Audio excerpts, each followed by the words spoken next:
Itu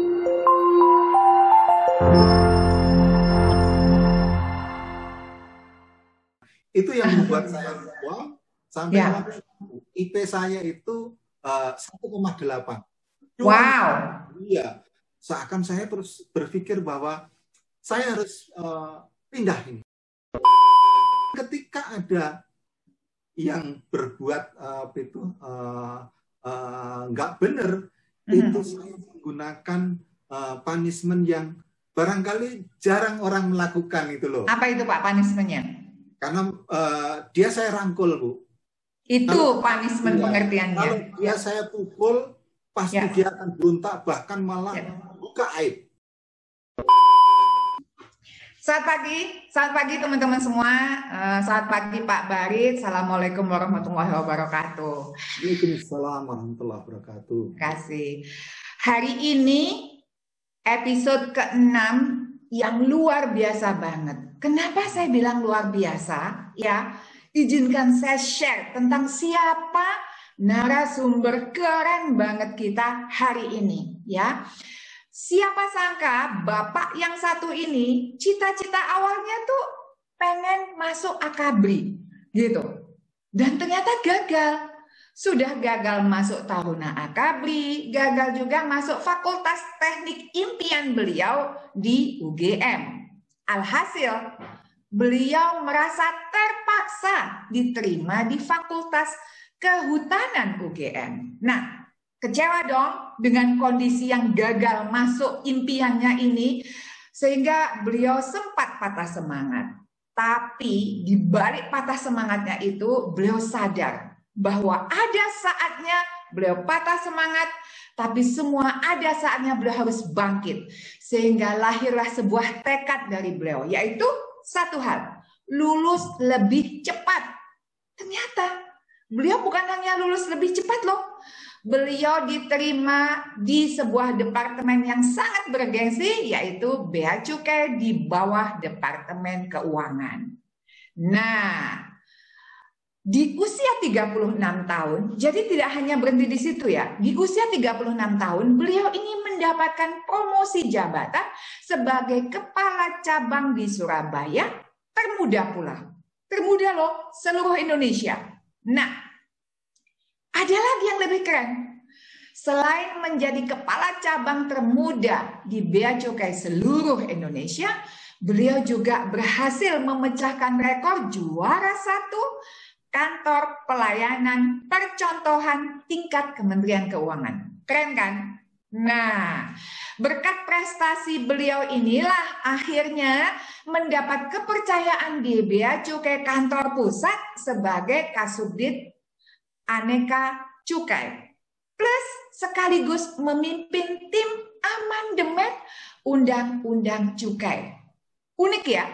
Padahal lulusan kehutanan yang merasa tidak jatuh cinta masuk ke tim amandemen which is penuh dengan dunia hukum. Gimana tuh ceritanya bisa menyeberang dari kehutanan ke dunia hukum yang tentu bukan favorit beliau. Nah, nggak lama-lama lagi deh, Bapak Insinyur Barit Effendi, staf ahli Komisi Bidang Kelembagaan dan Kerjasama KPPU yang super duper dan humble ini, nggak sabar juga lihat wajah beliau, sudah juga sama dengan saya, ketap-ketip matanya.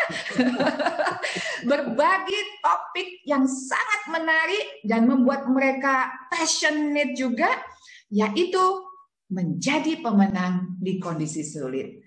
Yuk kita beri aplaus yang luar biasa buat Pak Insinyur Barit Effendi. Hore, makasih. Silakan Pak Barit, monggo. Baik, terima kasih Bu Aini. Assalamualaikum warahmatullahi wabarakatuh. Waalaikumsalam. Selamat pagi, salam sejahtera untuk seluruh peserta webinar ini.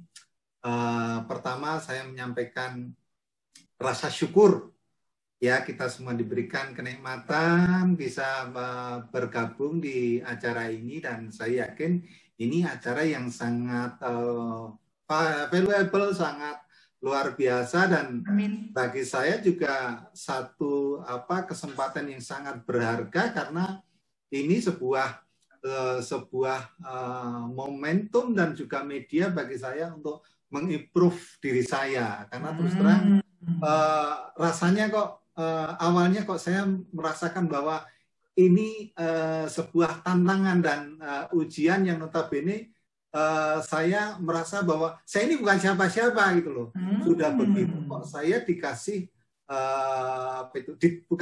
ditantang dengan judul untuk bagaimana kiat-kiat menjadi pemenang di kondisi yang sulit ini. Saya juga ngerasakan bahwa ya sebenarnya kalau bicara kesulitan itu justru itulah yang membuat kita menjadi semakin kuat dan semakin maju gitu loh. Amin, amin. Mengalami kesulitan itu namanya bukan sukses. Ya, makasih. Jangan dibuka banyak-banyak dulu, Pak Barit. Dikit-dikit dulu supaya penasaran. Pak Barit, makasih banget, sangat luar biasa. Saya mau ngingetin teman-teman dulu yang hadir. Jadi teman-teman, tersedia 10 gift voucher training online bersertifikat senilai 300.000 gratis untuk teman-teman yang tentu saja syaratnya pastikan share kegiatan training kita, kegiatan webinar kita hari ini, share di Instagram Anda, di Instastory Anda, kemudian tag Aini Fauzia, pastikan IG Anda terbuka bukan private. Setiap teman-teman yang share dengan menunjukkan kegiatan kita hari ini sambil tag Aini Fauzia, Anda akan dihubungi oleh tim kami gratis training online I Am the Next Leader senilai 300.000 seumur hidup plus dapat sertifikat pula. Nah, sekarang Pak Barit, jadi saya penasaran banget nih. Pak Barit itu kan jujur ya, teman-teman, Pak Barit ini posisinya tinggi banget.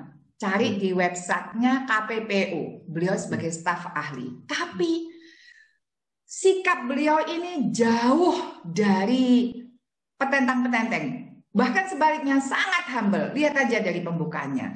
So, saya nggak sabar nih, pengen tahu Pak Barit dulu itu kayak apa sih gitu ya. Dulu tuh Pak Barit itu tiba-tiba, ibaratnya gini, Pak Barit itu dulu lahir dari keluarga yang seperti apa sih? Yang sederhanakah? Atau yang miskinkah? Atau mampu? Mohon cerita Pak, silakan Pak. Kayak apa sih kok bisa tiba-tiba jadi Pak Barit kayak gini? Monggo Pak. Baik, terima kasih Bu.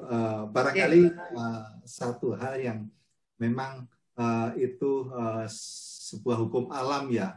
Siapakah kita? Siapakah situ Samban lah ya? Itu pasti dia representasi atau refleksi dari perjalanan dia, dan kemudian juga orang-orang sekitar dia, termasuk buku-buku dia yang dia baca, kira-kira seperti itu. Nah, kembali kepada diri saya, memang saya terlahir dari keluarga di kampung gitu Bu. Kebetulan bapak saya seorang dai, dia saya alumni dari pesantren Pondok Termas di Pacitan. Ya. Terus kemudian meniti karir bapak saya itu di kepala kantor urusan agama terakhir Terus kemudian ibu memang di rumah bapak pensiun, terus kemudian ibu yang berjualan di pasar itu kain ya. Nah, tapi di balik itu memang bapak saya itu mengajarkan, atau bukan mengajarkan, memodeling. Memberi contoh. Iya. Selain sebagai aparatur, beliau juga merintis usahanya. Pada waktu itu yang saya masih teringat, karena saya masih kecil sekali Bu, saya anak ketujuh gitu loh. Anak ketujuh ya, berarti KB keluarga besar. Saya itu masih yang saya masih teringat sisa-sisanya adalah usaha di bidang mebel kayu jati. Ketika saya kuliah di kehutanan itu sempat bertanya, rasanya apa itu nggak apa itu rasanya unik lah. Bapak saya yang belajar di pesantren kok berusaha di bidang kayu jati. Mestinya yang pas kan saya, Bu. Belajar dari menanam, penjara, panen dan sebagainya. Itu dari keluarga. Terus Pak, maaf, saya potong dikit, Pak. Jadi gini, saya tertarik dengan artinya gini, Bapak ketika di mahasiswa kehutanan, gitu ya, gini. Karena menarik khusus nanti buat peserta yang muda-muda gitu kan. Bapak itu kan masuk ke kehutanan yang mana itu bukan favorit Bapak dan sempat kecewa, ya kan? Cerita dong Pak, gimana rasanya ketika Bapak kecewa masuk fakultas bukan favorit, kemudian bangkit. Prosesnya seperti apa Pak Barit? Monggo. Baik, ini yang menarik sekali. Sampai sekarang pun menjadi kenangan saya yang sangat sangat valuable. Karena apa? Ya bagaimana Ibu bisa bayangkan obsesi saya menjadi seorang taruna dengan tampilan yang begitu gagah, ya kan? Dan kemudian di awal tes saya sudah dinyatakan gagal. Itu down, stres dan lain sebagainya. Sementara saya kayaknya memang harus berjuang lagi untuk menambah kapasitas saya dalam mengabdikan diri seorang Barit Effendi, sehingga pilihannya nggak ada lain kecuali saya ikut Sipen Maru. Padahal saya sudah melepas kesempatan untuk tanpa tes masuk IPB. Nah, ketika masuk benar Bu, saya itu dicibir di sana ke sana kemari, dipanggil, sini orang hutan dan lain sebagainya. Rasanya itu sakit itu. Sini orang hutan itu. Sampai ada yang begini Bu, yang membuat saya juga down itu. Allah orang Barit itu dulu waktu SMA kayak paling pinter sendiri. Ternyata cuman masuk di kehutanan. Itu yang membuat saya wow, sampai IP saya itu 1,8. Wow. Iya. Seakan saya terus berpikir bahwa saya harus pindah ini. Harus pindah yang bergengsi, kira-kira kan begitu. Cuman kakak saya yang melarang. Karena apa? Ya dari sisi ekonomi Bu, jelas kan. Betul. Sudah kehilangan biaya dan kemudian kehilangan waktu. Beliau mengatakan bahwa sudahlah semua itu punya nilai jual tersendiri, tinggal bagaimana memanfaatkan tantangan dan kesempatan ini. Makanya itu tadi yang Ibu mention tadi, betul saya terbuka bahwa ini adalah sebuah tantangan bagi saya. Saya yakin nanti hikmahnya akan terjawab di kemudian hari. Saya harus kembali bangkit, saya harus belajar secara maksimal untuk bisa meraih prestasi, dan yang saya inginkan adalah saya bisa lulus lebih cepat dari teman-teman yang di sekolah teknik. Dan harapan saya adalah bagaimana saya bisa segera bekerja. Ya tentu yang harapan saya yang bergengsi juga Bu, itu loh. Betul. Dan tidak lepas dari itu ya saya punya satu keyakinan bahwa Allah akan menuntun kita. Allah berjanji akan apa yang kita minta Allah akan kabulkan. Ud'uni astajib lakum. Begitu. Baik, Pak, bentar. Menarik, tapi saya mau Bapak balik lagi yang tadi pernah mencapai IP Nasakom, saya bilangnya, ya kan? Kan ingat ya istilah Nasakom itu. Jadi Nasakom itu kalau nggak salah singkatannya itu saya lupa ya. Jadi saya ada komanya. Jadi apa sih? Lupa. IP 1, itu singkatannya Nasakom Pak gitu. IP-nya cuma 1, lah. Bapak kan Nasakom, 1. Nah, gini Pak, gini. Ini menarik banget Pak. Bapak sampai gara-gara kecewa, ya kan? Pada masuk UGM itu susah loh Pak, biarpun kehutanan. Wong ini aja masuk UB, Universitas Brawijaya jadi lepeh, apalagi masuk UGM, ya kan? Nah, tapi gini, Bapak sempat sampai di titik terendah di IP 1,8. Yang menjadi pertanyaan, Gimana caranya seorang Pak Barit bisa bangkit? Padahal sudah IP 1,8 itu kan untuk bangkit itu udah susah Pak, si malakama. Nah, gimana caranya Bapak membangun mindset untuk enggak nih, aku harus bangkit? Gimana Pak? Karena di situ poin menariknya. Silakan. Baik, ya ceritanya begini Bu. Memang kembali lagi yang tadi sudah Ibu mention bahwa saya masuk di situ itu ya bukan keinginan saya itu benar-benar membuat saya down, ditambah apa istilahnya sudah jatuh ketimpa tangga. Ya, ya. Terus kemudian saya keinginan saya mau mendaftar ulang. Saya kepengen masuk ke kedokteran biar keren Bu. Dokter aja keren. Ya, betul. Itu nggak boleh. Hanya satu yang dibolehkan sama kakak saya waktu itu. Kalau kamu mau nggak cocok di situ, kamu hanya boleh masuk STAN. Yang kemudian itu juga di Kementerian Keuangan kan. Dan saya pada waktu itu ya saya harus ke Jakarta, enggak lah, pokoknya saya pengen tetap di Jogja. Ya sudah, itu ikuti saja. Nah saya tuh berpikir kalau saya terpuruk dengan kesedihan, maka ini tidak solutif dan semakin memperburuk masa depan saya. Saya bangkit dan saya benar-benar gali lagi strategi bagaimana saya bisa memperoleh atau mengembalikan semangat saya, dan alhamdulillah saya bisa meraih berikutnya itu saya meraih IP yang luar biasa, jadi dari 1,8 itu menjadi 2,95, hampir 3 itu loh. Wow. Nah, ke situ dulu ya Pak, kita ke situ lagi ya Pak, gitu. Karena pasti ada benang merahnya. Oke. Bapak tumbuh tekad, gitu ya. Tumbuh tekad karena dipaksa sama kakaknya dan alhamdulillah Bapak nurut juga, kan gitu. Artinya berarti Bapak tanggung jawab, kan gitu ya. Oke. Kemudian Bapak memutuskan, nah bisa sampai dari 1,8 menjadi 2,95. Itu kan nggak main-main. Cerita dong, Bapak itu menyusun strateginya apa aja yang simpel-simpel, saya yakin ini ada benang merahnya di masa sekarang. Monggo Pak. Ya, sebenarnya begini aja, karena berangkat dari awal itu sudah sudah nggak passion lah itu kira-kira gitu. Nggak ada semangat. Itu ya belajarnya ala kadarnya saja. Terus kemudian setelah itu baru melihat teman-teman. Ya, akhirnya kan saya harus mendekat teman-teman yang pintar-pintar itu. Nah, ini dia. Ini toh.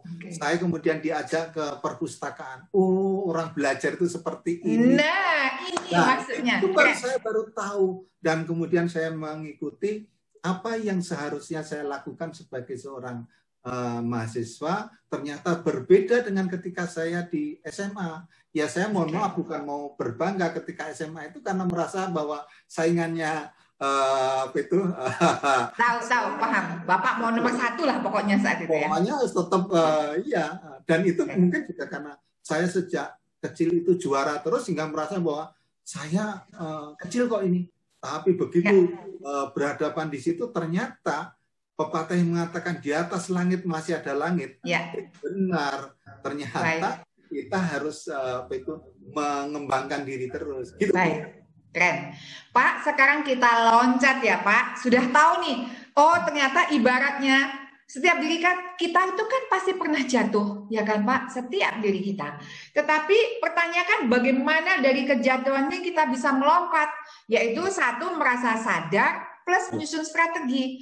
Pengertian menyusun strategi salah satunya adalah bergaulah dengan orang-orang yang kita inginkan. Ya kan? Bapak ingin sukses, maka bergaulah dengan teman-teman yang pintar pada satu sehingga tahu caranya. Nah, sekarang kita lompat ke karir Bapak yang mutakhir itu, ya kan? Ya kan? Diterima, tiba-tiba melesat, itu kan menurut saya gara-gara salah satunya Bapak merasa kapok di titik terendah. Nah, ya kan? Gara-gara kapok ini Bapak tiba-tiba gitu melesat kena booster. Yang menjadi pertanyaan Pak, Bapak kan sempat memegang posisi di usia 38 tahun yang sangat amat muda, apa 36 tahun saat itu. Bapak sebagai kepala cabang kantor Bea Cukai Surabaya itu nggak main-main loh Pak. Surabaya itu kan kota besar, ya kan? Cerita dong Pak, awal Bapak meniti karir maksudnya awal mendapat promosi di kantor cabang Surabaya sampai menjadi kepala kantor cabang, yang mana ternyata anak buahnya Bapak dulu senior Bapak. Gimana itu mengawali dan menjalaninya? Silakan Pak. Baik, ini rada panjang boleh ya Bu ya? Kalau sangat. Ini rada panjang boleh ini. Sebenarnya ini juga sama dengan kasus ketika saya masuk ke kehutanan. Saya ketika masuk itu di diklat penyesuaian tugas itu bersama 10 disiplin ilmu sarjana di perguruan tinggi top di negeri ini. Ya. Saya masuk di situ, ini orang-orang pilihan semua kan, pinter-pinter semua. Ya, betul. Saya juga akan berusaha semaksimal mungkin ini. Saya nggak tahu kenapa saya itu dalam posisi menjadi drop di ranking bawah. Padahal teman-teman saya mengakui bahwa nggak benar kamu itu kok di situ itu.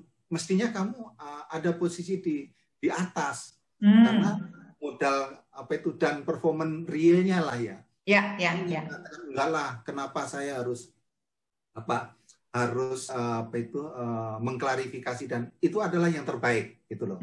Dan itu pula yang akhirnya mendorong saya bahwa yang penting itu adalah nanti bagaimana kita menunjukkan di tempat kerja, bukan di bangku kuliah.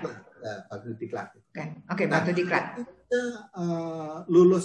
Ketika selesai diklat itu, saya ditempatkan di Direktorat Cukai. Ini saya itu juga bingung apa yang bisa saya kontribusikan dengan background yang nggak jelas tadi Bu. Saya hanya berpikir bahwa inilah kondisi sulit yang saya alami.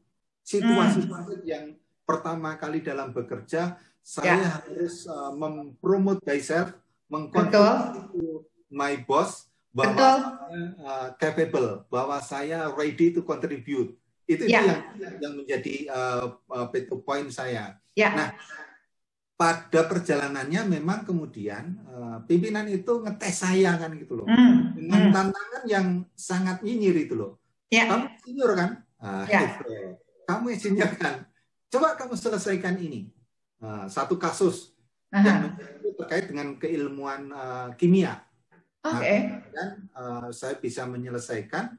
Dan sebelum itu, saya begitu datang itu, naluri intelijen saya itu muncul. Ketika saya datang itu, saya petakan dulu. Ini cara kerja di unit ini seperti apa? Gaya pimpinan itu seperti apa? Keren. Background-nya itu apa dan lain sebagainya. Saya pelajari dulu. Sehingga sampai kepada taste atau selera bos saya itu seperti apa. Ketika saya dikasih kesempatan, itu luar biasa, beliau kaget. Loh, ternyata bisa ya. Saya sajikan hasil analisa saya itu dengan bahasa yang memang menjadi passionnya beliau gitu loh, menjadi stylenya beliau. Beliau kan sarjana hukum lulusan UI. Nah, padahal Bapak bukan sarjana hukum. Makanya beliau kaget kan, loh, ternyata kamu bisa ya. Ternyata Pak, kamu bisa. Pak, berhenti di sini dulu Pak. Ini keren banget ya. Karena gini, sangat berguna. Saya yakin yang hadir di webinar ini juga banyak yang muda-muda loh Pak. Kalau saya melihat ya Pak. Gini Pak. Bapak kan dari lulusan kehutanan, ya kan? Kemudian Bapak masuk ke Bea Cukai yang tadi Bapak notabene bercerita banyak berkecimpung di dunia hukum, ya. Cerita dong Pak, gimana sih Bapak tiba-tiba bisa pindah haluan dan ahli di bidangnya? Yang mana memang tadi Bapak bilang memang ketika saya ditempatkan di tempat yang baru Bu, saya harus pelajarin tipe kepemimpinan bos saya seperti apa, cara kerjanya seperti apa. Maksud saya gini Pak, kalau semua karyawan seperti itu pasti enak banget karirnya melesat, ya kan? Kan nggak semua orang Pak, anak-anak muda itu yang baru masuk perusahaan langsung punya mindset itu. Gimana seorang Pak Barit bisa menanamkan mindset itu pada diri Pak Barit bahwa saya harus kenal bos saya tipe kayak apa, cara kerjanya kapan, gimana caranya? Monggo Pak, menarik banget. Ya mohon izin, karena tadi pertanyaan yang pertama belum saya tuntaskan sampai monggo, betul. nanti lanjut. Saya ulangi lagi itu. Nanti yang terakhir ini setelahnya. Jadi setelah saya bisa menunjukkan itu, akhirnya beliau menawarkan, udah deh kalau gitu kamu ikut aja di tim amandemen, di tim penyusunan undang-undang. Ya, waktu itu seperti itu. Akhirnya disitulah ladang dan media yang menempa diri saya. Padahal sulit kan Pak itu? Sulit banget kan? Akhirnya saya di situ. Ibu tahu apa posisi saya pada waktu itu? Karena Pak? Saya nggak meyakinkan. Saya ditunjuk sebagai notulen. Ketika ngomong sedikit aja itu dibales, udahlah kamu nggak usah ngomong, tulis saja. Itu juga suatu tekanan. Di-underdog banget ya Pak ya. Akhirnya tetap apapun saya lakukan bahwa inilah memang perjalanan yang harus saya tempuh. Jadi persis seperti topiknya ini. Ini adalah situasi sulit yang harus saya temui. Tetapi dalam perjalanan waktunya karena ditempa oleh oleh pekerjaan tadi, akhirnya saya bisa menunjukkan itu beyond the target from my boss. Kira-kira kan begitu. Nah, dari situlah kemudian bos saya merasa nyaman, merasa yakin, dan kemudian merasa indebted, kira-kira kan seperti itu, dan kemudian memblow up dan menyuarakan kepada Pak Dirjen untuk ini sudah layak untuk promosi. Nah, itulah kemudian saya promosi pertama di kantor pusat. Sebagai kepala seksi. Dan setelah itu perjalanan saya sampai undang-undang, kemudian juklak dan lain sebagainya, evaluasi dan lain sebagainya dalam durasi waktu 4 tahun sudah dipandang cukup. Pimpinan memandang bahwa ini harus segera dipromotkan lagi ini untuk ke sana harus dikenalkan dengan lapangan, bukan sebagai istilahnya konseptor, harus segera eksekutor. Nah, sesudah itu saya dimutasikan ke Surabaya. Nah, yang disitulah Bu, saya itu adalah kepala seksi termuda di kantor itu, dan kemudian dalam waktu 1 tahun saya mendapatkan kesempatan jadi kepala kantor di situ. Dan itu posisi yang memang berat Bu. Tadinya seorang kepala seksi yang paling muda yang kalau manggil mas.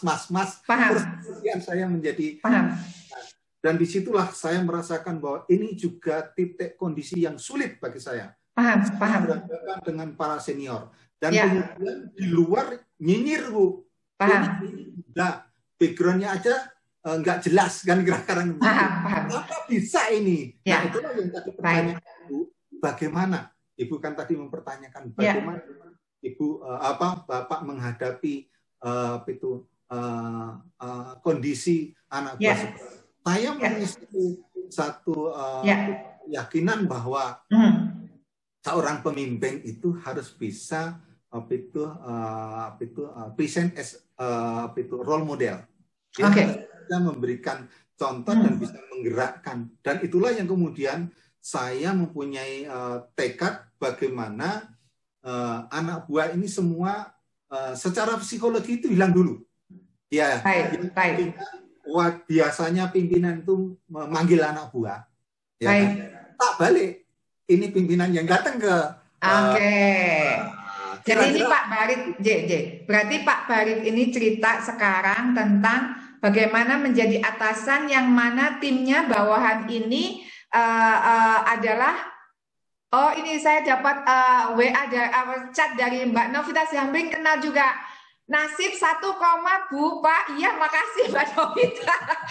Iya, itu istilah yang saya kenal. Apa itu IP Nasakom? Sekarang lupa. Nasib 1, makasih. Ya, saya ulang lagi. Jadi Pak Barit ini sudah menceritakan tentang bagaimana menghadapi anak buah yang mana Bapak waktu itu menjadi pemimpin termuda, ya kan? Pak, nanti kita bahas detail ke sini, tapi saya mau balik lagi ke masa lalu Bapak karena ini sangat menarik, Pak, gitu. Masa lalu yang ini, Pak. Bahwa Bapak kan tadi cerita gitu ya. Karena ini kita bicara leadership ya Pak, gini. Bapak tadi cerita, Bu, ketika saya masuk ke sebuah kantor, which is berarti tadi bea cukai, ketika Bapak masih awal nih Pak, ya kan? Bapak masih awal. Bapak sudah punya prinsip, ini namanya prinsip Pak, ini yang mau kita tularkan dengan teman-teman, ya kan? Gitu loh. Bapak sudah menceritakan gini, Bu, ketika masuk di sebuah perusahaan, di perkantoran, saya punya prinsip ini. Gimana potret atasan saya? Karakternya kayak apa? Apa yang saya harus pelajari? Apa yang harus saya kuasai? Gaya bahasa kayak apa? Gimana sih Bapak punya prinsip kayak itu yang bisa kita tularkan kepada teman-teman yang hadir di sini? Sebelum nanti kita balik lagi, jadi ini loncat-loncat Pak, balik lagi ke menghadapi anak buah yang seniornya Bapak waktu itu. Monggo. Baik, ya memang apa ya? Yang saya perasakan adalah di dalam menghadapi dunia kerja itu kan ternyata tidak selamanya seperti yang kita harapkan, Bu. Betul. Ya, betul. Ketika orang bekerja, orang kuliah itu kayak di kehutanan itu kan, kebanyakan kan cita-citanya nanti bekerja di kehutanan kan, kira-kira Lari Jong Manggala dan lain sebagainya. Betul. Nah, saya memang sejak kuliah itu tidak punya cita-cita ke sana. Saya itu mencari dunia lain.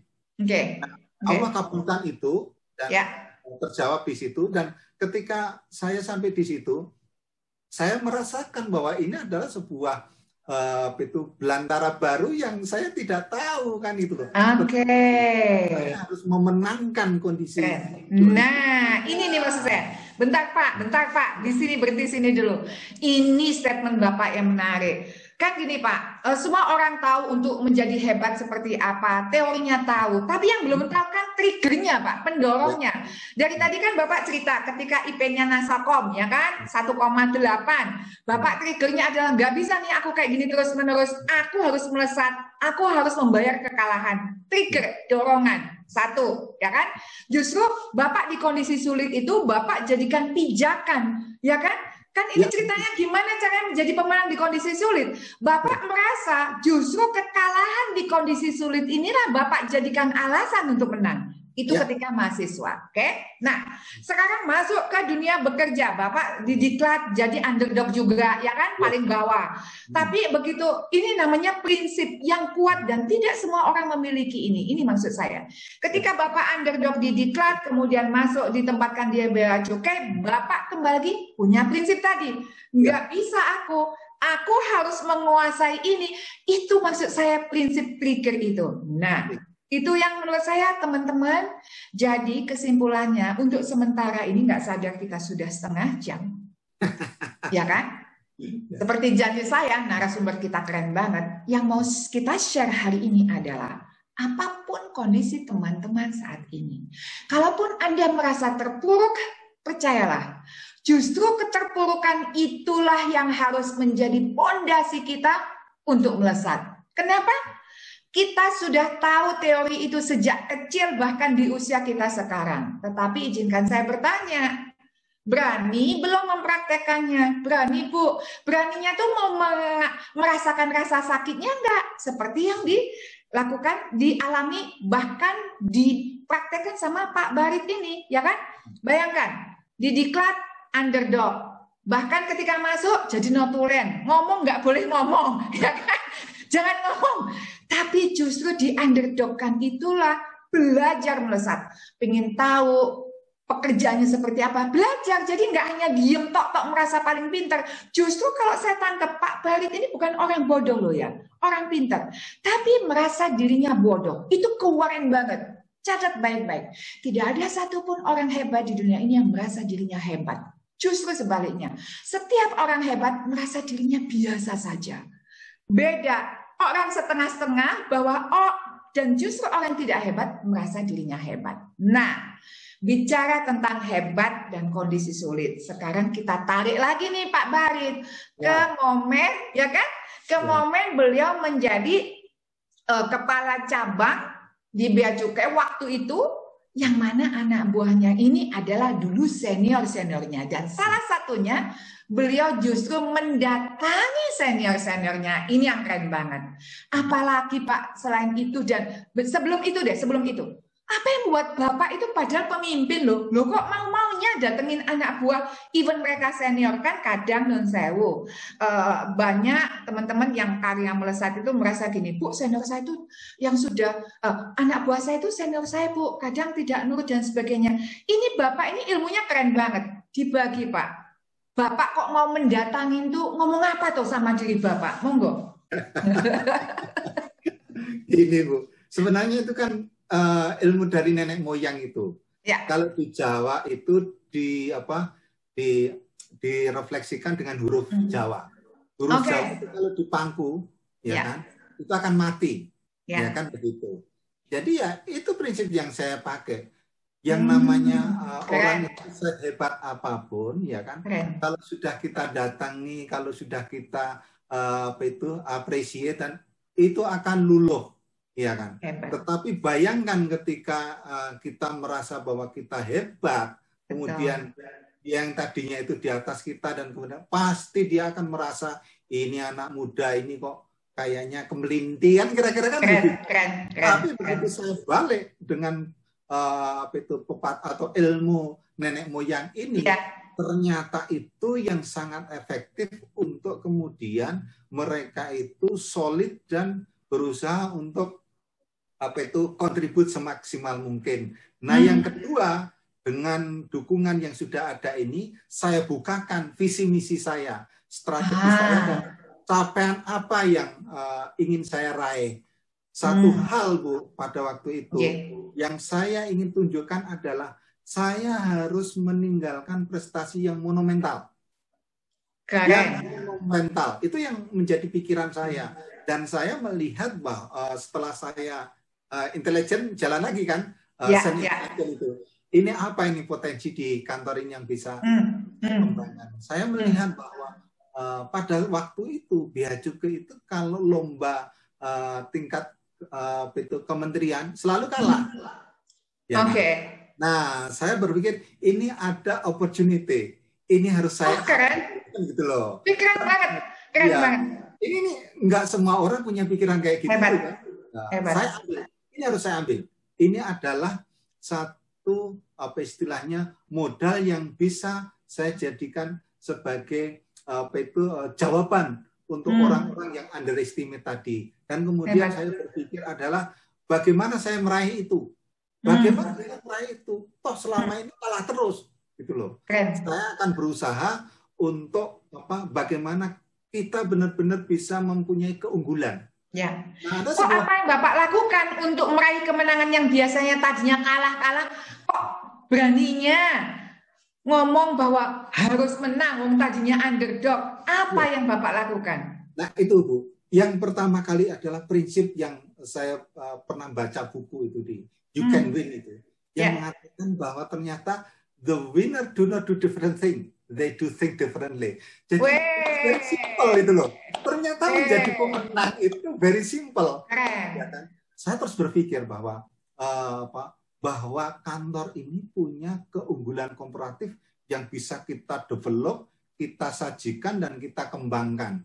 Ini yang kemudian saya baca, saya yakin dan saya tidak mendeklar secara vulgar kepada anak buah sehingga anak buah itu nggak pada tahu bahwa saya itu ada destinasi yang sedang saya perjuangkan. Tetapi saya kumpulkan anak buah, terus kemudian saya meminta kepada semua itu untuk berkontribusi untuk mencari tahu. Nah, pada waktu itu kan concernnya adalah meningkatkan performa kantor dan kemudian citra pelayanan kan. Coba cek kamu yang ke perbankan, kamu yang ke kantor-kantor pemuda, kamu. Kemudian saya kolek apa yang cocok dengan karakter pelayanan di kita itu, yang kemudian benar-benar nanti bisa mengangkat citra pelayanan kantor. Dan berikutnya tidak kalah pentingnya adalah mendengar dari klien. Apa sih Anda yang butuhkan untuk kami ini? Saya turun langsung Bu, saya dengar mereka dan saya membuka. Dulu belum ada WA Bu, jadi masih pakai silakan untuk komplain ke saya, ada anak buah yang istilahnya yang nggak perform atau bagus, saya yang langsung menindak. Dan ketika ada yang berbuat nggak benar, itu saya menggunakan punishment yang barangkali jarang orang melakukan itu loh. Apa itu Pak punishment-nya? Karena dia saya rangkul, Bu. Itu punishment pengertiannya. Kalau dia saya pukul, pasti dia akan berontak, bahkan malah buka aib.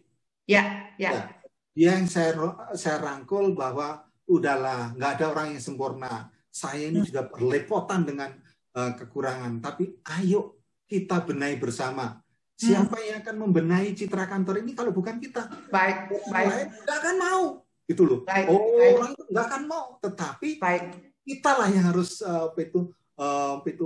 harus sadar, harus membangun diri untuk itu the best, membangun citra kantor itu. Dan alhamdulillah baru kemudian pada tahu, woi ini toh Pak yang Bapak inginkan, kan gitu loh. Baik Pak Barit, sekarang saya simpulkan lagi buat teman-teman ya kan. Kan enaknya hadir di webinar talk show bersama Aini ini, narasumbernya keren-keren, kemudian kita ambil saripatinya dipraktekkan, bukan hanya didengerin ya. Nah, jadi yang saya ambil saripati dari Bapak ini 3 hal Pak. Ya, menarik banget 3 hal. Silakan dicatat ya teman-teman ya. Jadi pertama Bapak bilang gini, orang hebat itu bukan melakukan hal yang berbeda, tetapi melakukan sesuatu dengan cara yang berbeda. Cara, ya, catat ya teman-teman ya. Jadi orang hebat tuh, jadi kita tuh nggak perlu melakukan hal yang berbeda, caranya yang berbeda. Karena di dunia ini kan sudah banyak perbedaan, caranya yang berbeda. Nah, untuk menemukan cara, ya kan, catat, orang hebat itu bukan melakukan hal yang berbeda, tetapi melakukan sesuatu dengan cara yang berbeda. Nah, untuk menemukan sesuatu dengan cara yang berbeda, yang kedua, prinsip leadership, rangkul. Rangkul siapapun termasuk senior-senior yang belum mendukung kita, rangkul. Dengan cara letakkan baju ego kita, datang langsung. Tunjukkan, merangkul itu bukan untuk merayu loh ya, bukan. Merangkul itu no. Merangkul itu untuk menceritakan kepada setiap anggota tim kita bersama menuju ke sana. Bukan begini, halo saya Barit, aku mau menuju ke sana. Bukan, halo ini kantor-kantor kita mau menuju ke sana. Nah, untuk menuju ke sana ini Pak Barit cerita kepada timnya bahwa tujuannya memberikan pelayanan yang baik. Maka caranya beliau terjun langsung, timnya didorong ke sana, cek bagaimana perbankan cara melayaninya dan sebagainya. Tapi beliau tidak hanya suruh sebagai pemimpin yang kuno. Beliau datang juga selain anak buahnya, dari situlah menggrabbing informasi baru eksekusi. Keren. Nah, sekarang Pak Barit kita sudah dapat nih banyak ilmu dari Bapak.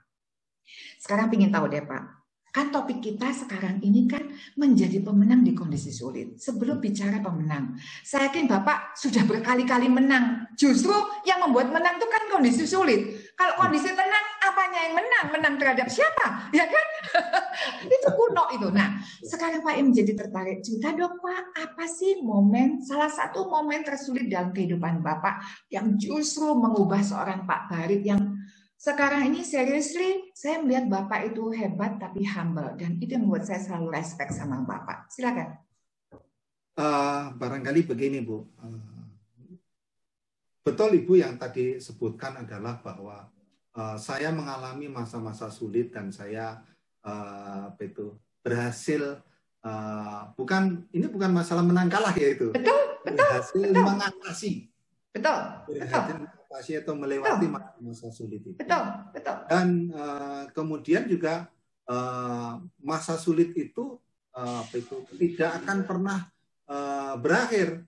Betul. Karena itulah itu sebagai gerinda kita. Yang membuat mempoles kita itu adalah kesulitan. Dan kemudian juga masa sulit saya yang kemudian saya rasakan adalah saya itu mulai terbangun kesadaran kemana sih saya ini, gitu loh. setelah demi karir itu saya juga sudah peroleh itu, terus saya berpikir mau kemana saya ini? Hebat. Apa mau memburu karir terus? Ya. Notabene pasti Bu, kalau kita tidak hati-hati itu pasti ada yang dikorbankan. Itu pertama juga keluarga. Ya. Dan kemudian juga kalau saya sih kualitas ibadah saya pasti itu pertaruhannya. Nah, saya terus kemudian berpikir terutama ketika saya dipindahkan ke Palembang itu yang notabene saya tidak bisa lagi berkumpul dengan keluarga. Ya, itulah masa-masa sulit yang kemudian juga saya hadapi, dan saya harus mengambil decision. Saya harus mengambil sikap ini. Karena kalau kemudian saya hanya menyalahkan pimpinan, saya kok diperlakukan seperti ini, itu namanya tidak wise. Blame to others itu tidak wise. Saya harus mengambil sikap. Dan itulah yang melatar belakangi kemudian saya mau menerima tawaran untuk bergabung di KPPU. Ketika itu pula yang kemudian banyak teman-teman saya itu yang gendolin gitu loh. Kok kamu buru-buru ke sana? Kamu itu kan itu punya kans ke depan. Saya bilang, bukan itu yang saya cari, Bu. Saya bilang ke teman-teman, bukan itu yang saya cari. Bukan saya menjadi siapa, tetapi saya bisa berbuat apa. Keren, itu keren banget. Yang menjadi pemikiran saya. Terus kemudian ketika saya pindah ke situ itu, nawaitu saya atau interest saya itu sangat simpel, Bu. Apa, Pak? Ketertarikan Bapak di KPPU itu apa? Ya, saya ingin menyumbangkan dan mengembangkan potensi diri saya. Karena kalau saya punya potensi tidak saya sumbangkan, ya what for? Ya kan? Kan nggak maksimal. Utility-nya itu nggak maksimal kan? Apa potensi seorang Pak Barit yang bisa Pak Barit sumbangkan? Nah, perjalanan saya di Kementerian Keuangan dengan berbagai macam jabatan itu melengkapi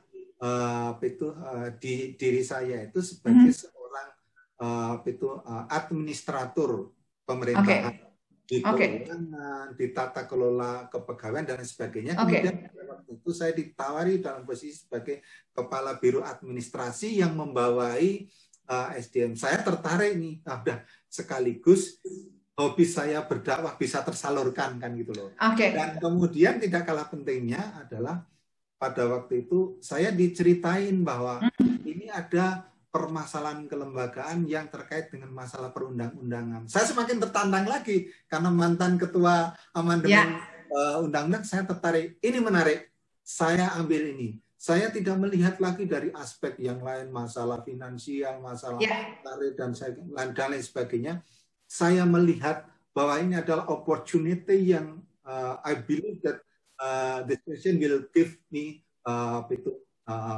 available thing lah kira-kira kan. Ya. Pak, berarti kalau bisa kita simpulkan Pak ya, kalau bisa kita simpulkan salah satunya adalah menjadi pemenang di kondisi sulit itu adalah pertama menerima kesulitan itu dan bukan hanya mencari solusinya Pak.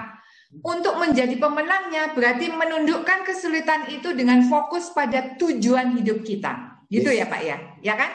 Nah, berarti ini teman-teman ini boleh juga loh langsung bertanya kepada Pak Barit tentang termasuk misalnya yang teman-teman hadapin di pekerjaan dan sebagainya. Pak Barit ini salah satu yang sudah pakarnya mengalami asam garam gitu ya. Pak, berarti gini Pak. Kan dimanapun kita berada, kondisi sulit itu pasti ada. Termasuk keberadaan Bapak sekarang dimanapun, di KPPU dan sebagainya. Pak, cerita dong gitu ya. Apa sih arti kondisi sulit menurut seorang Pak Barit itu?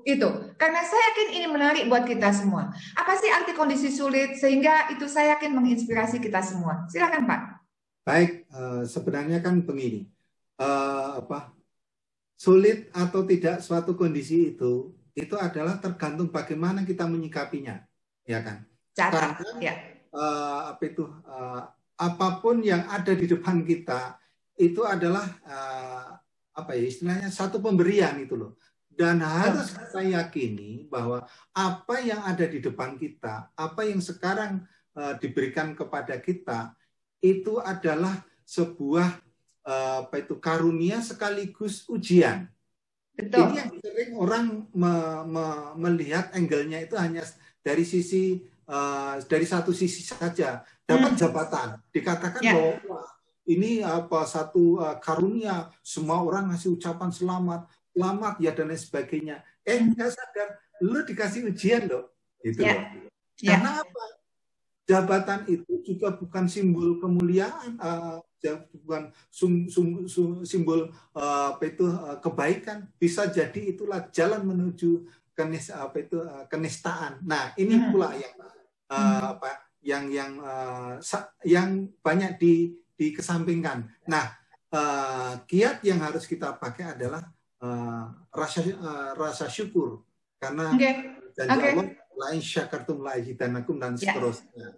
Orang yang melihat kondisi itu dengan penuh rasa syukur, dia sudah mempunyai satu poin untuk bisa mengalahkan kondisi itu. Apapun kondisinya, apakah itu positif atau negatif.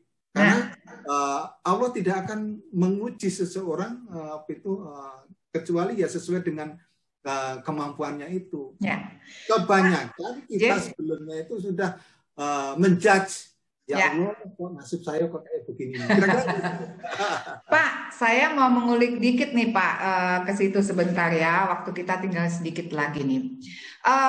Bicara tentang syukur, kan tadi bagus nih Kak, dan betul banget. Untuk menjadi pemenang di kondisi sulit adalah salah satunya dengan bersyukur. Tapi Pak, yuk kita bagi dengan teman-teman Pak. Supaya teman-teman melihat bersyukur itu kan tidak sekedar kalau muslim alhamdulillah. Kalau non-muslim misalnya mereka menyebut puji Tuhan gitu kan. Kan bersyukur itu tidak sebatas itu Pak. Itu kan berarti kita miskin banget Pak kalau cuma ngomong doang ya kan. Ya itu udah bagus, berarti kita bersyukur kepada Tuhan kita. Tapi kan bersyukur itu kan ada tingkatannya ya Pak, ya kan? Salah satunya dengan bekerja yang terbaik. Pak, gini Pak, khusus ini buat yang muda-muda ya Pak gitu ya. Bahwa gimana sih Pak caranya? Kan orang itu Pak ketika di kondisi sulit itu kan lebih kepada tenggelam, ya kan? Aduh susah, Tuhan tuh kenapa memberi saya ujian kayak gini? Udah doa, jungkir balik, sholat 5 waktu, atau yang non-muslim ke gereja bolak-balik. Kata Tuhan, ya lu kerjanya sembarangan, atau misalnya tidak amanah. Nah, Pak, boleh dong cerita, gimana sih Pak mendorong diri kita benar-benar punya passion untuk bekerja yang terbaik, padahal kondisi kita sedang sulit. Monggo Pak. Ya, baik. Makasih Bu. Kembali lagi dari tadi yang sempat Ibu mention tadi tentang bersyukur, itu memang betul.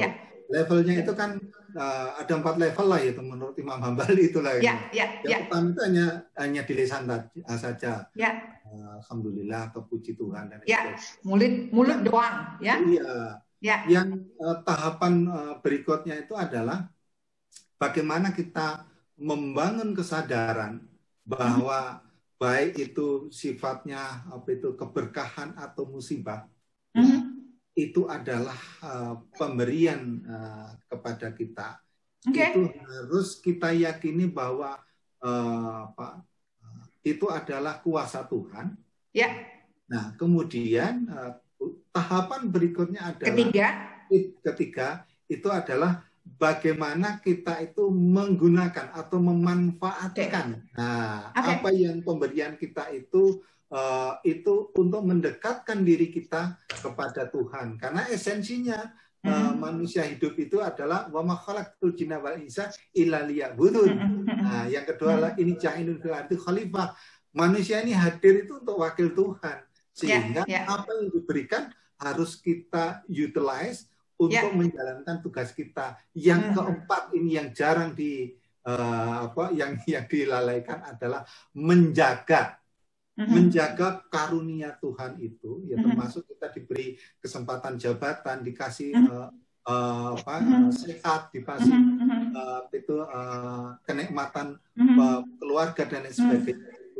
Itu tidak kita jaga sebaik mungkin dalam rangka penghambaan diri kita kepada Tuhan. Ini yang banyak yang kemudian terjerumus. Pak, yaitu tadi tidak menjaga itu loh. Ya, Pak, makasih. Teman-teman, saya punya 4 poin penting loh dari yang barusan gini untuk menjadi pemenang di kondisi sulit yang kita dapat dari Pak Barit. Beliau kan bilang gini, syukuri. Nah, pengertian syukur itu ada 4 tingkatan. Saya singkat dengan sangat mudah. Catat ya, beneran. Ini saya catat loh. Pak Barit bicara apa itu saya catat. Saya singkat catat ya. Singkatannya menjadi ULGP. Apa itu ULGP? So, syarat menjadi pemenang di kondisi sulit hanya 4. Sangat sederhana, yaitu ULGP. Apa itu U? Ucapkan puji syukur kita atas apapun yang terjadi pada kita. Ucapkan, sehingga Anda bisa melakukannya berdasarkan agama Anda. Kalau saya Muslim, kita Muslim, alhamdulillah. Tapi hidup cuman alhamdulillah toh, aduh, kecil banget. Maka langkah kedua, ini tandanya syukur. Jadi syukur itu bukan hanya alhamdulillah aja. Yang kedua adalah lihat. Jadi lihat setiap bencana, kesulitan, atau bahkan kita dapat sesuatu yang menyenangkan. Lihat dari cara pandang yang baik. Oh, aku dapat sesuatu ini bukan sebagai hukuman, tetapi sebagai kepercayaan Tuhan kita untuk melakukan sesuatu. Lihat. Yang ketiga adalah gunakan. Jadi gunakanlah kondisi kita, termasuk kondisi sulit ini, untuk bangkit. Jadi benar-benar bahwa gini teman-teman, uang itu hanyalah alat, karena itu yang saya alami. Tetapi gunakan kesulitan ini sebagai pondasi untuk fokus. Kita mau jadi orang seperti apa? Orang seperti apa itu bukan orang yang dihormati, tetapi kita mau melakukan apa dalam hidup. Dan yang keempat, lakukan perubahan melalui yaitu tadi. Pernah nggak bertanya teman-teman, Bu Ani, saya mau punya karir melesat. Tanya dong, punya karir melesat itu untuk apa? Hanya untuk punya mobil, hanya untuk tinggal di apartemen. Terlalu kecil, terlalu kecil. Tapi tanya, untuk apa kita menjabat semakin tinggi? Bukan untuk dihormati, terlalu kecil. Tetapi kita mau melakukan perubahan. So, kunci bersyukur tingkat yang paling tinggi, lakukan perubahan dengan hati dan pikiran kita. Pak, yang terakhir banget nih Pak, which is kita sudah dapat kesimpulannya dari Pak Barit, yaitu, saya ulang lagi teman-teman, ULGP. Ucapkan, lihat kondisi itu, kemudian gunakan kondisi itu, dan jadikan itu sebagai poin perubahan. Pak, yang terakhir, apa yang mau Bapak share kepada kami semua rahasia selain bersyukur tadi untuk menjadi pemenang di kondisi sulit? Monggo Bapak. Ya, mohon maaf, saya juga selalu mengingatkan pada diri saya. Ya. Ini sangat fundamental kalau di Jawa dikatakan bahwa dalam pepatah sangkan paraning dumadi. Apa itu Pak? Saya orang Jawa kok juga belum paham nih Pak. Sangkan paraning dumadi. Artinya dari mana dan mau kemana orang itu. Nah, saya apal sekali, melekat sekali karena di situ dikatakan dalam Al-Quran itu, kaifa takfuruna billahi wa kuntum amwatan wa ahyakum tsumma yumitukum tsumma ilaihi turja'un. Nah, di situ ditegaskan, apakah kamu tidak berpikir? Apakah kamu tidak berpikir kamu itu tadinya dari mana? Dan sekarang kamu itu di mana, dan Anda itu mau kemana? Ini kerangkanya dulu, Bu. Nah, kalau sudah ketemu kerangkanya, padahal di depan dikatakan, apakah kamu tidak berpikir? Apa ya kita nggak mau berpikir? Kan pasti harus berpikir bahwa kita itu tadinya nggak ada, kemudian kita ada, dan kemudian kita itu nanti dimatikan. Ternyata permasalahannya itu bukan sampai di situ. Dan kepada Allah itu kita itu nanti akan kembali. Nah, oleh karena itu 2 poin yang tadi sudah saya sebutkan adalah kita harus kembali kepada esensi kehidupan itu sendiri. Ya. Dikatakan wa ma khalaqtul jinna wal insa illa liya'budun. Ternyata Allah itu atau Tuhan itu menciptakan kita itu tiada lain adalah untuk beribadah. Pertama. Yang kedua adalah bahwa ini ja'ilun fil ardi khalifah. Aku akan menciptakan manusia itu sebagai wakil. Kita itu sebagai wakil Tuhan yang pada waktu itu sudah di-challenge oleh para malaikat. Ya Allah, kenapa engkau mau menciptakan manusia yang kerjaannya mau berantem terus, mau ribut, mau bikin rusak. Nah, itu adalah warning sebenarnya. Warning bagi kita. Karena Allah hanya menjawab bahwa aku lebih tahu daripada kamu. Itu adalah sebenarnya adalah suatu tantangan itu kepada kita, bahwa kita itu diberikan kepercayaan, dan kepercayaan itu harus kita jaga, dan kita itu harus berusaha untuk memanfaatkan kepercayaan itu untuk itu mewujudkan atau menjadikan wakil Allah, dan semuanya itu bermuara kepada ibadah. Nah, sementara ibadah itu ada ibadah madho, ada ibadah muamalah. Banyak yang melupakan, dan muaranya adalah apa? Khairun nas anfa'uhum linnas. Sebaik-baiknya manusia adalah yang memberi manfaat kepada orang lain. Itu kata terakhirnya, Bu. Baik, Pak Barit, Masya Allah. Saya punya kesimpulan penutup yang super duper dari seorang Pak Barit. Teman-teman catat, saya nyatet langsung sebentar ya, saya buletin. Jadi saya itu kalau yang penting-penting di buku saya tak buletin kayak seperti awan. Saya tulis gini, tahu nggak? Hidup ini hanya 2 kata. Dari mana kita berasal? Ingat baik-baik. Dari mana kita berasal? Dan kita mau kemana? Kalau Pak Barit memang sudah ahlinya para ahli untuk berbicara dari sisi spiritual agama, saya ini yang ya dari kehidupan sehari-hari dari leadership yang mau saya bagi kepada teman-teman. Tidak masalah kita berasal dari mana, nggak masalah. Mau dulunya kita bandel kek, mau dulunya kita bodoh kek, mau dulunya kita cuek kek, mau dulunya kita sembarangan dalam bekerja, nggak masalah. Yang masalah adalah hari ini sampai ke depan kita mau kemana? Anda mau kemana? Saya mau kemana? Saya yakin kita bertemu di acara ini bukan sekedar untuk menyimak webinar gratis. Karena ilmu yang di-share ini benar-benar berkualitas luar biasa. Saya yakin webinar gratis ini kita bangun bersama tanpa kehadiran teman-teman, tanpa kehadiran narasumber-narasumber yang super, webinar gratis ini nggak ada artinya. Dan kita tahu webinar gratis ini kita bangun untuk menyentuh setiap lapisan yang betul-betul ingin berubah menjadi jauh lebih baik. Khususnya saya pribadi, bukan teman-teman, saya pribadi. Saya selalu bertanya, Allah memberi saya umur sampai berapa? Saya tidak pernah tahu. Tapi satu jawaban yang saya tahu, di setiap sujud saya bilang sama Allah, Allah ya Rahman ya Rahim, aku nggak pernah tahu usiaku sampai berapa. Sungguh Rob, aku malu. Di usia saya, di usiaku 52 tahun ini ya Rob, aku belum melakukan banyak hal dalam hidupku. So please ya Rob, ya Rahman, ya Rahim, izinkan aku untuk hidup lebih panjang lagi, bertemu dengan Anda semua teman-teman. Hadir di sini salah satunya, bersama kita bertukar pikiran, bergandeng tangan. Karena kita tahu kita mau kemana. Menjadi pemenang di setiap kondisi sulit. Dan ingat baik-baik, manusia besar itu justru lahir dari kondisi sulit. Kenapa dia menjadi besar? Dia menjadikan kesulitan itu sebagai lompatan alasan dia untuk terus menuju kemana. Teman-teman, Anda punya hutang dengan saya dan Pak Barit hari ini. Anda tahu apa hutang Anda? Tanya diri Anda, mau kemana Anda sekarang? Pak Barit, terima kasih banyak, Bapak super duper.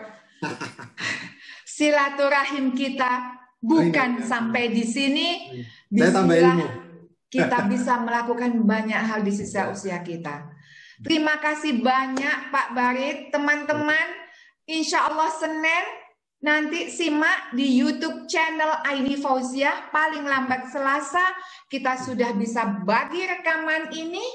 Kalau ingin tahu infonya juga simak di Instagram saya Aini Fauziah. Kita beri applause yang luar biasa kepada Pak Barit, dan please videonya dinyalakan, kita buat kenang-kenangan, foto bareng dengan narasumber kita yang hebat, dan saya mau foto bareng dengan teman-teman yang hebat yang sudah hadir di sini. Silakan Mas Raffi diajak foto bareng. Pak Barit sekali lagi makasih banget, makasih Pak, makasih. Silakan Mas Raffi.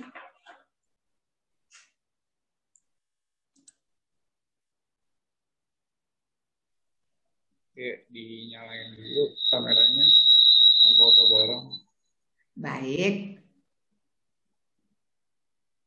Pak Herman Lubis, terima kasih sudah berkenan hadir. Deh. Kasih. Oke, makasih. Izinkan saya mengucapkan makasih satu persatu Pak Barit kepada peserta kita yang keren banget. Jadi ada Mas Raffi Rizky, ada Mbak Andarini, ada Mbak Bunga Ariski. Saya belum kelihatan wajahnya, tapi it's okay. Semoga one day bisa bertemu dengan Anda dan bertatap muka dan berdiskusi langsung. We never know.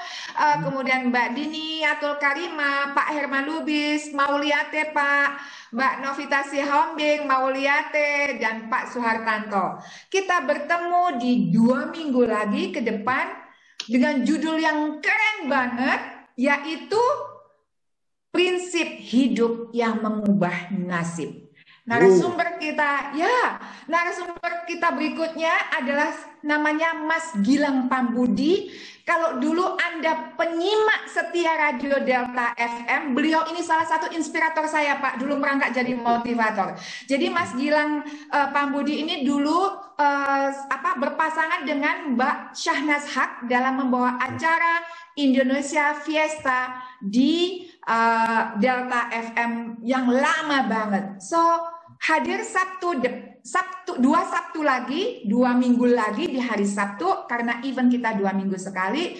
Kalau pengen ingat, silakan follow Instagram saya. Sekali lagi terima kasih teman-teman. Mohon maaf jika ada kalimat yang belum berkenan, tetapi percayalah, hidup kita harus luar biasa. Terima kasih sekali lagi. Assalamualaikum warahmatullahi wabarakatuh. Selamat pagi, selamat weekend bersama keluarga tercinta, dan makasih untuk tim saya, suami saya tercinta yang bagian mensupport acara ini, dan anak saya tercinta Raffi Rizky, dan tim saya tercinta Andarini dan Niatul Karimah. Makasih. Assalamualaikum warahmatullahi wabarakatuh. Makasih.